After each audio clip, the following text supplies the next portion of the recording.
रामायण में एक घटना का वर्णन आता है कि श्री राम को न चाहते हुए भी जान से प्यारे अपने अनुज लक्ष्मण को मृत्युदंड देना पड़ता है। आइए जानते हैं आखिर क्यों भगवान राम को लक्ष्मण को मृत्युदंड देना पड़ा।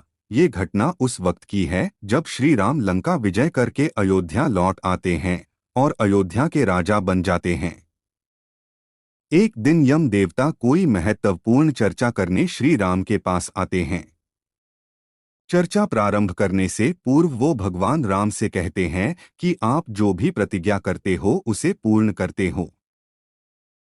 मैं भी आपसे एक वचन मांगता हूं कि जब तक मेरे और आपके बीच वार्तालाप चले तो हमारे बीच कोई नहीं आएगा और जो आएगा उसको आपको मृत्युदंड देना पड़ेगा।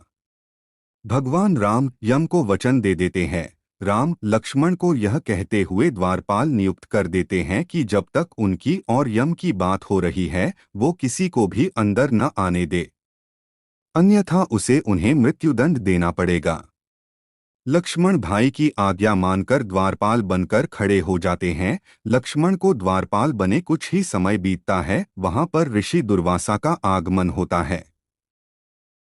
जब दुर्वासा ने लक्ष्मण से अपने आगमन के बारे में राम को जानकारी देने के लिए कहा तो लक्ष्मण ने विनम्रता के साथ मना कर दिया।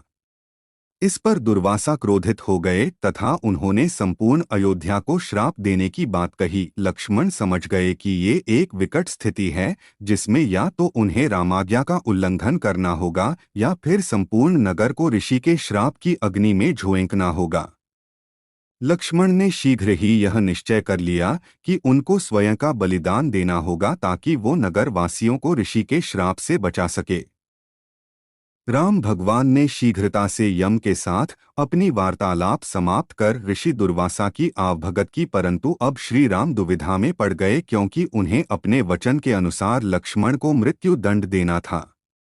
वो समझ नहीं पा रहे थे कि वो अपने भाई को मृत्युदंड कैसे दे, लेकिन उन्होंने यम को वचन दिया था जिसे निभाना ही था। इस दुविधा की स्थिति में श्री राम ने अपने गुरु का स्मरण किया और कोई रास्ता दिखाने को कहा। गुरुदेव ने कहा कि अपने किसी प्रिय का त्याग उसकी मृत्यु के समान ही है। अतः तुम अपने वचन का पालन करने के लिए लक्ष्मण का त्याग कर दो। लेकिन जैसे ही लक्ष्मण ने यह सुना तो उन्होंने राम से कहा कि आप भूल कर भी मेरा त्याग नहीं करना। आपसे दूर रहने से तो यह अच्छा है कि मैं आपके वचन की पालना करते हुए मृत्यु को गले लगा लूं। ऐसा कहकर लक्ष्मण ने जल समाधि ले ली। अगर आपको यह जानकारी अच्छी लगी हो तो प्लीज़ चैनल को लाइक, शेयर और सब्सक्राइब